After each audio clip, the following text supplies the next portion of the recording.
Hello guys, welcome to my channel, Cooley Craft Corner. My name is Sierra and today I am participating in Angela the Traveling Crafter's hashtag Give a Scrap.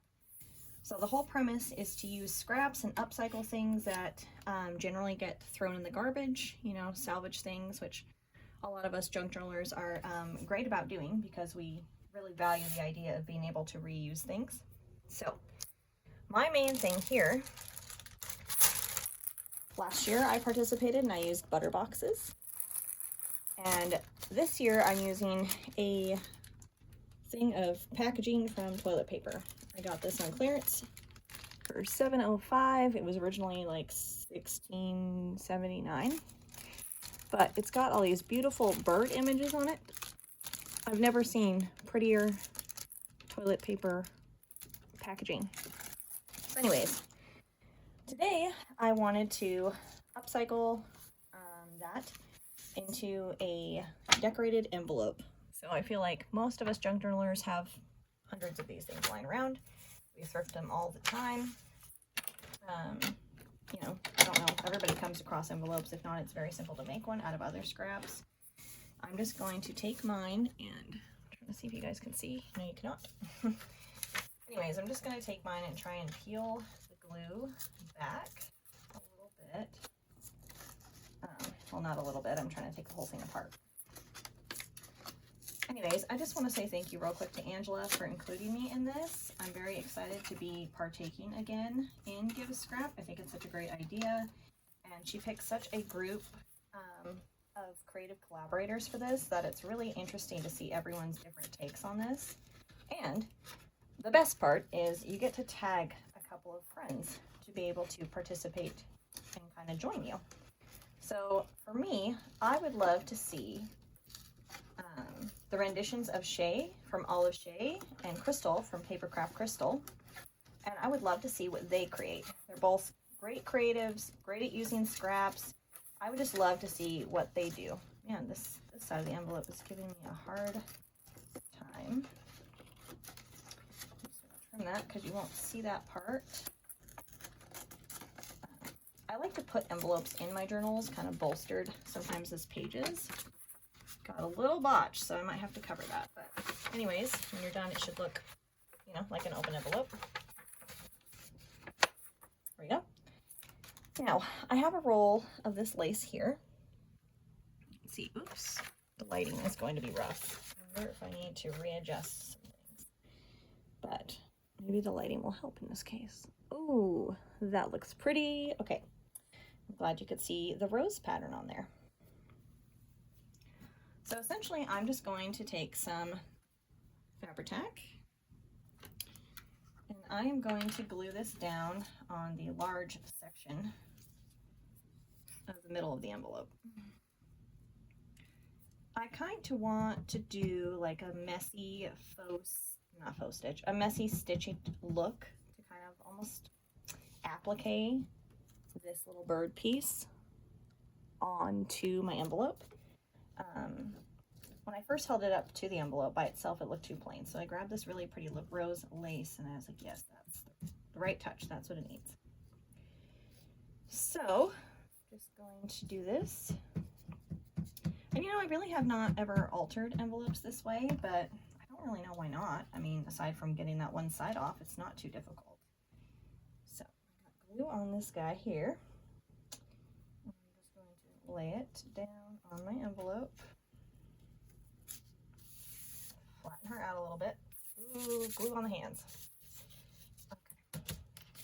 So essentially now my envelope looks like this. You know, I'm not sure how I feel about the sun, but I feel like it actually kind of highlights some of the details. Does that not look so cool? All right. And this is obviously opaque to a degree. So I'm just going to glue this on. I've never used plastic and Fabri-Tac, but I don't see why it wouldn't work totally fine. So I'm just going to, you know, spread out some glue around here and adhere the bird. And in my machine, I have some orange thread. It's not the exact shade of orange from this, but I think it'll complement it nicely. Okay, let's glue this on and show you how it's looking.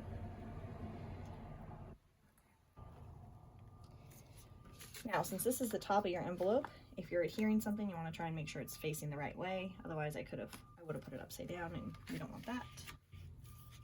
So I'm just going to press the bird down. And yeah, Crystal and Shay, if you're watching this video, since I'm going to be tagging you in it, I really want to see what you do. Please share a video and use the hashtag and let us all see what you're creating. All right, that is how it looks so far. I think this is super pretty.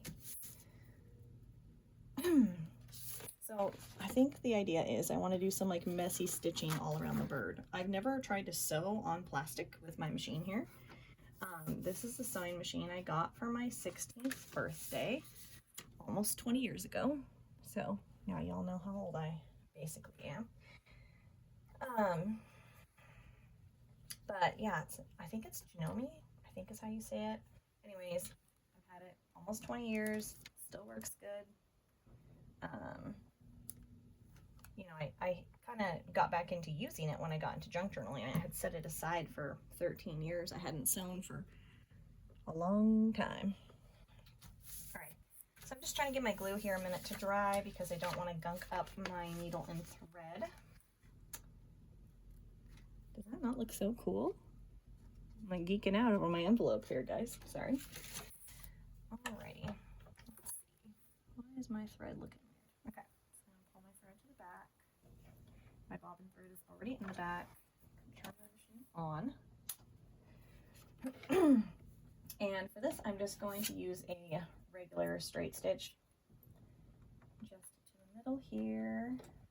And yeah, that's about where I want it. Okay.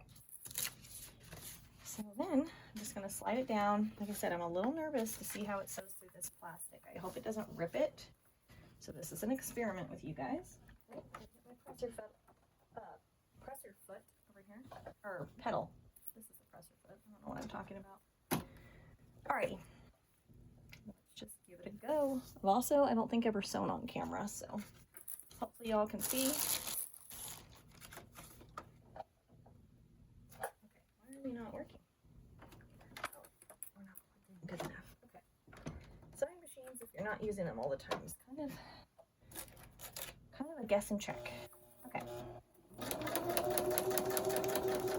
Oh, it's sewing through really good. I'll show you guys here in a sec.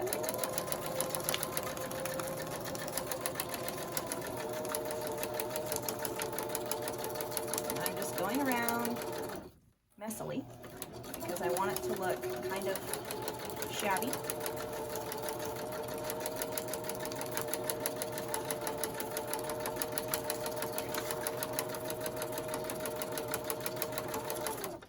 Trying to keep it on the plastic and not get it on the lace. So I'm just going to go around maybe 1 or 2 more times.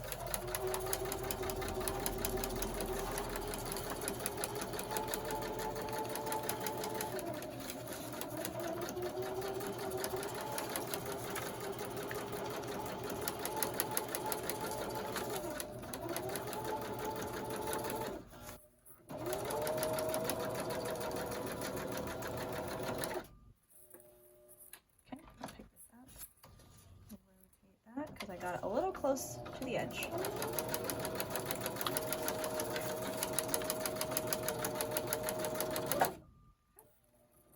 Back stitch, take it and pull it, trim. All right, so that is what it looks like. I think it looks really cool. It's got like texture to it. You can kind of hear the plastic crinkling, which I think is fun. I'm just gonna trim off my thread on the front.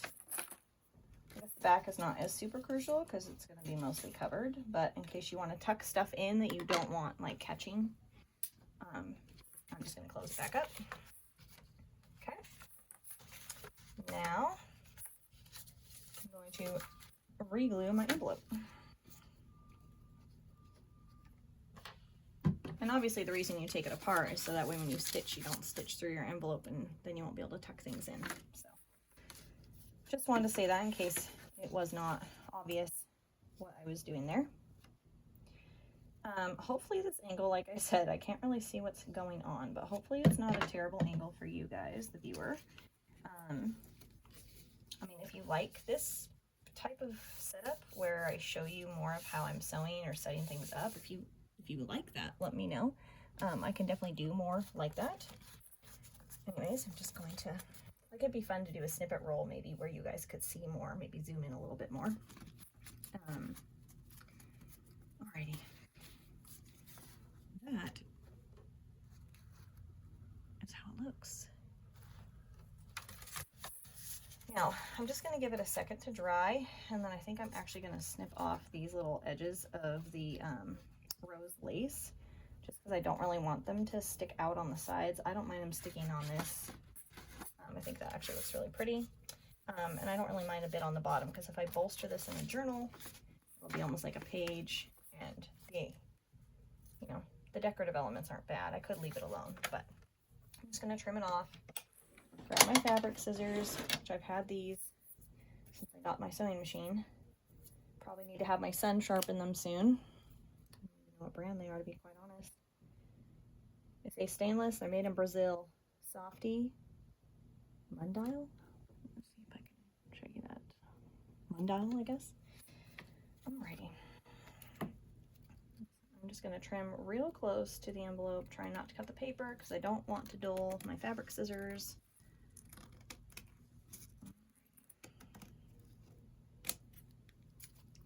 And then, let's see, I'm going to just kind of trim around like so. Other side.